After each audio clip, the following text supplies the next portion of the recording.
black boys especially were to spend half the time learning how to run businesses as we spend playing football, dribbling basketballs, learn how to rap and all this other stuff, then we would take over the world. We would be the greatest entrepreneur. We would be beyond every other community. Forget catching up. I don't care about terms like we're going to achieve equality and diversity and closing the gap. No, I ain't closing no gap with nobody.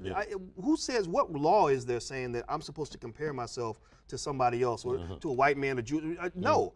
I believe black excellence means being the best that we can be, to the point where at the end of the day, I think that in 100 years, we will be the envy of other communities. They will look at us and say, wow, let's do it like the African Americans do it. I think if we pick up on a protocol like that in a generation, you will see changes overnight. I would love for you to pick at a scab.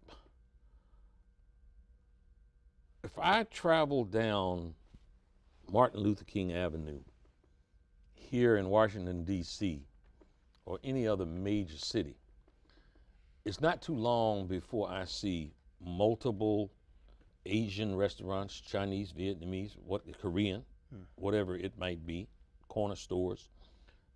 Our Indian brothers and sisters seem to operate and own all of the 7-Elevens, and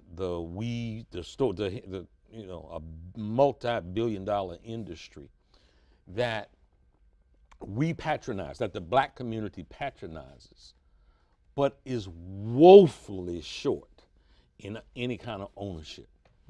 What is it that those communities know and do that the black community doesn't?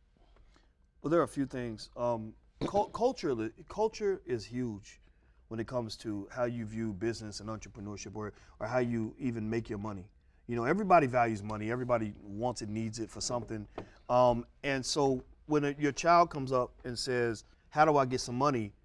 Different families will have that conversation in different ways. Like, for example, an Asian family or even Donald Trump's family. I know that's a funny term to bring up in the black community, but I would doubt to you that Donald Trump ever talks to any of his children about working for somebody else. Go and get a job. Right, boy, you better go get a job. Right. You don't really hear that kind of conversation in some families. And it's not just a wealth thing. I mean, you've got families that are not very wealthy where they never have a conversation about working for other people. Also, if you ask a child at the age of, say, 5 or 6, what is money? What is money used for? A lot of families, the child will say, "Oh, the money's used for me to buy stuff. Go get some toys. I can buy candy. I can get toys with that, right?" And it doesn't grow beyond that, right? Whereas a more economically evolved family might say, "Well, money, yeah, you can buy stuff with money, but money is also used to invest. Money is a source of capital that you can use in order to go make more money, et cetera, et cetera, et cetera, right? Money should be saved. A tool. Right? Money's a tool, right? So, I think that what I've seen in a lot of families that sort of have these businesses and things like that is that there is kind of an understanding of a few things that I think black folks kind of have to kind of process a little bit. Is number one, I don't know a lot of Asian families that really feel that anyone kind of owes them anything. I don't think that they say, well, we're gonna do better when white people give us more jobs, or when white people, or when they sign off on reparations, or when the government does X, Y, Z. It's not to belittle those who are affiliated with the government or the reparations debate. We know reparations are owed, but I ain't waiting for no reparations. I mean, you wait, you're gonna be a dusty skeleton by the time they arrive. And when they do get here, it ain't gonna be nothing. It's gonna be watered down. You know how they do over there.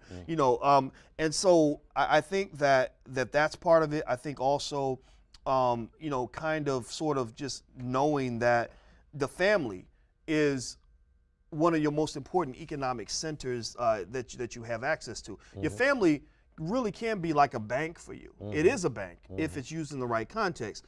What do I mean by that? Well, if you've got 6 people that all sort of just want to make sure everybody's good, everybody's taken care of, which means I'm going to provide not just money when you need it, and loans to start businesses, but I'm also going to provide resources, maybe labor. You need somebody to come in and help you out the shop? Sure, I'll come in because I owe you.